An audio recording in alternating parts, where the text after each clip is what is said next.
Tonight, shock and anger, the reaction to the government's long-awaited race report. The Commission on Race and Ethnic Disparities, set up after last summer's protests, found no institutional racism, to the disbelief of those who have campaigned against it. We didn't march last year to be told that our experiences aren't real. What we need is action. We need action that's going to change the trajectory for many of our young people. Students at a school in Pimlico stage a walkout over a uniform policy they say is racist and sexist. Let us open up when the shops do, the plea from London's most popular tourist attractions. And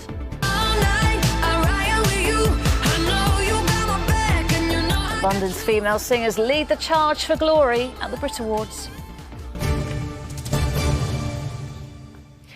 Good evening. It was a review set up by the government to look at tackling racism in the UK following a summer of protests in the capital and beyond demanding equality.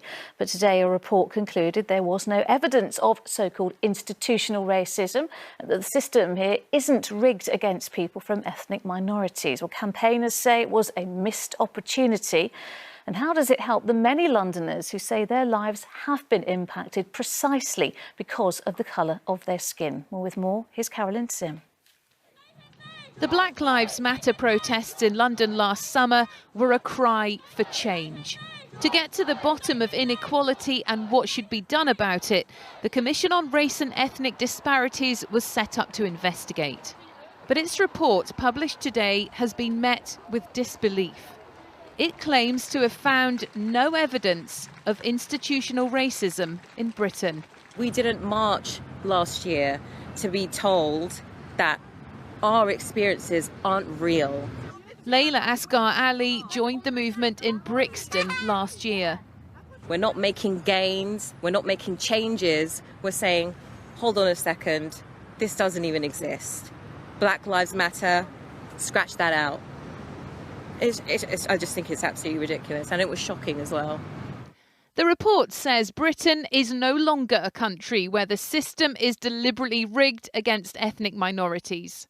It says children from ethnic minority backgrounds did as well or better than white pupils at school, and claimed that too often racism is the catch-all explanation. The Commission chairman only agreed to speak to us before the report was published. The disparities that we've looked at are in education, in employment, crime and policing, and health. However, the interesting thing about this report is that it doesn't find those disparities landing in racism. But at this school in Hackney, which was one of the first in the country to teach a course in Black history, the feeling is that the report failed to address how education brings change. We don't need further research. What we need is action. We need action that's going to change the trajectory for many of our young people, that is going to have an impact on understanding, on learning, on ability to thrive. To pull back away from the understanding of institutionalised racism as a phenomenon that we must grapple with within our institutions would be doing a lot of unravelling of really good work that's been done in many years. And so I think if that's what's happening, it could be a very serious mistake. The Commission accepted, however, that overt racism remains, particularly online. But rather than diffusing the race debate, it is reignited. Carolyn Sim, ITV News. Well, on the day the government released that report, just over a mile from Westminster, pupils at Pimlico Academy have staged a walkout over changes to hairstyle and hijab rules, as well as changes to the curriculum, which they say are racist. Sam Holder reports. Pimlico Academy is a school in revolt over what students say are racist and sexist rules. Hundreds protested today, alongside some of their parents. Anger began in the summer with a change in uniform.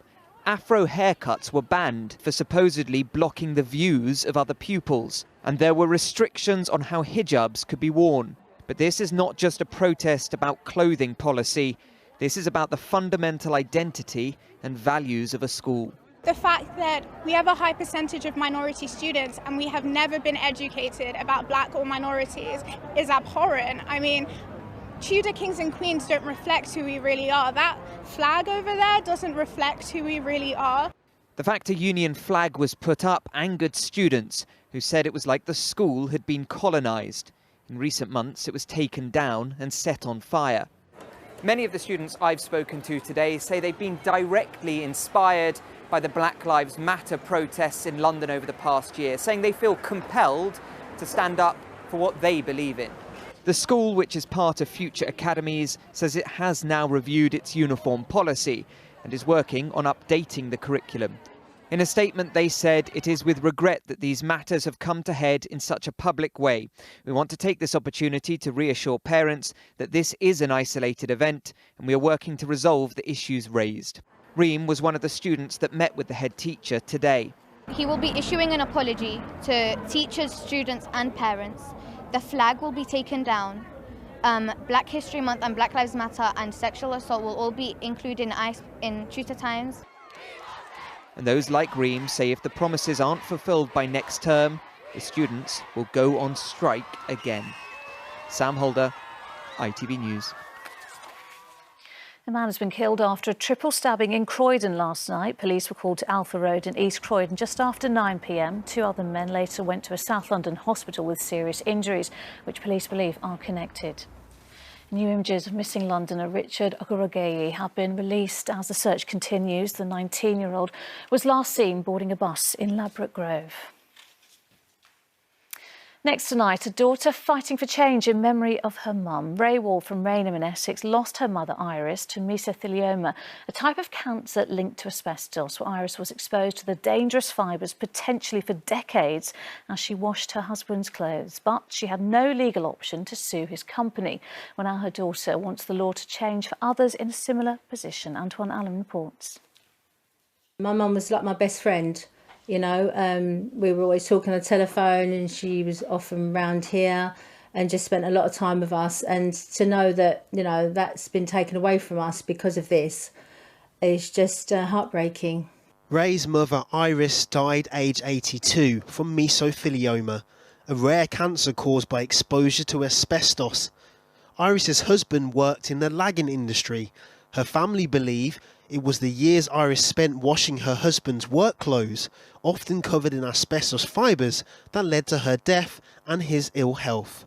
My dad does now have pleural plaque from the asbestos as well, exposure, but that will not develop into mesothelioma. But unfortunately, yeah, Mum's case did. So, yeah, he's absolutely at a loss, really, without my mum. How hard was it when you found out that the cancer that your mother had wasn't based on any negative action she'd been doing, but simply just trying to be a good wife, a good mother and keeping a clean family home?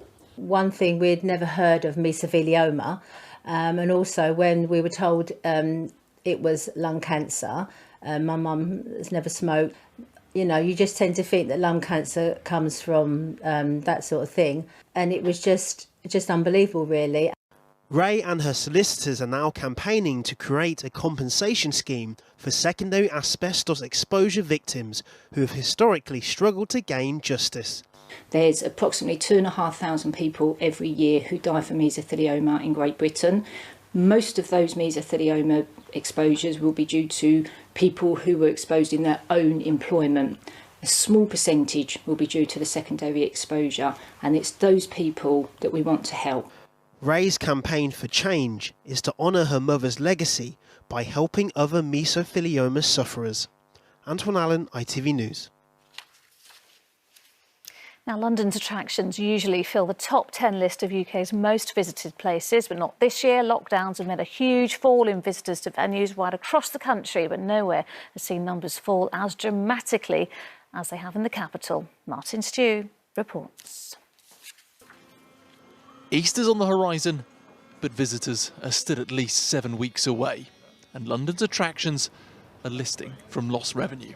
Oh, it's ghostly. I mean, it's completely bizarre. Royal Museums Greenwich look after the National Maritime Museum as well as the Observatory and Cutty Sark. In a normal year, we would probably have had about 3 million visitors. Whereas this year, where we've been closed for 9 months, and in addition to that, of course, we've had restriction on how people can come in, we've only had 100,000.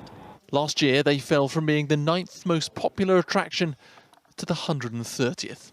Whilst Tate Modern, the Natural History and British Museums top the list, London venues have struggled. Visitor numbers falling 78% compared to the national average drop of 70%. One of the reasons London's cultural centres have been hit so badly is the lack of foreign tourists. 70% of people who visit the museums here in Greenwich are from abroad. Comparatively, outdoor venues fared less poorly. Kew Gardens and RHS Wisley actually rising into the top 10. Whilst they, though, are already open, indoor attractions have to wait until at least the 17th of May. Is that fair? No, we don't believe it is, for two reasons. One, if you can open Primark and H&M, you can open the V&A and the Tate. And secondly, we know from Public Health England that there hasn't been a single case of coronavirus transmission at a visitor attraction. We were a bit hacked off when that distinction was made because we couldn't, the logic for that wasn't clear. The London Transport Museum has received £2 million of government funding, but has lost £7 million of revenue. We think they'll be keen to come back. I think there's that pent-up demand, particularly in some of our family audiences, desperate to see us. So they'll come back and find a very familiar experience, but one that's incredibly clean. The government says it's been clear the reopening of society will be done in a cautious, phased way, and nearly £2 billion of arts funding has helped save 75,000 jobs. Museum bosses expect the journey back to normality to take at least 2 years. In the meantime, their finances hang in the balance. Martin Stew, ITV News. Another warm day in the capital. Here's Philippa with the weather.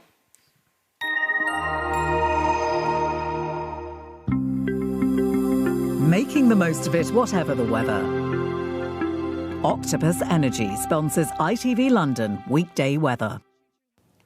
Hello there. It certainly has been an exceptionally warm end to March, but change is on the way. Currently, the jet stream sits well to the north of us. We've got a feed of that very warm air. But through the course of the next few days, fresher air drifts our way. And then on Easter Monday, you'll notice a cold plunge of air as that jet stream sinks its way southwards. So much, much colder by Easter Monday, and the potential for some wintry showers just about anywhere. But out there at the moment, it all remains very quiet. So dry overnight, largely clear skies. It will be frost-free all round. Temperatures for most of us anywhere between around 7 and 9 Celsius. Tomorrow morning then, a bright start, I think, but a little more cloud drifting its way southwards through the morning. However, into the afternoon, this cloud will start to thin and break. Some decent sunny spells coming through for the second half of the day. But the big change tomorrow will be that first dip in the temperatures. So we take on a northeasterly breeze. And whilst we've seen temperatures up into the mid-20s today, tomorrow we'll be struggling in the mid to high teens at best. But nevertheless, still fairly promising for the time of year. It's as we head into the Easter weekend, temperatures continue to fall much closer to average and quite a bit of cloud coming our way. But as I said, Monday, the big change, much colder and wintry showers possible too. Bye-bye. Octopus Energy sponsors ITV London weekday weather. And finally, London's female singers are leading the nominations for the Brits.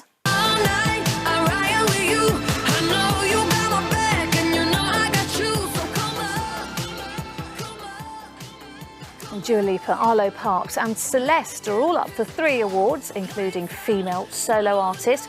Jessie Ware and Leanne Lahavas are also nominated for that one, making an all-London contest in that category. And, of course, a full list of nominations is on our website. Just search for ITV London. And that is it for now. I'm back with the latest after ITV News at 10. Mary's next with the ITV Evening News. But from us, bye-bye.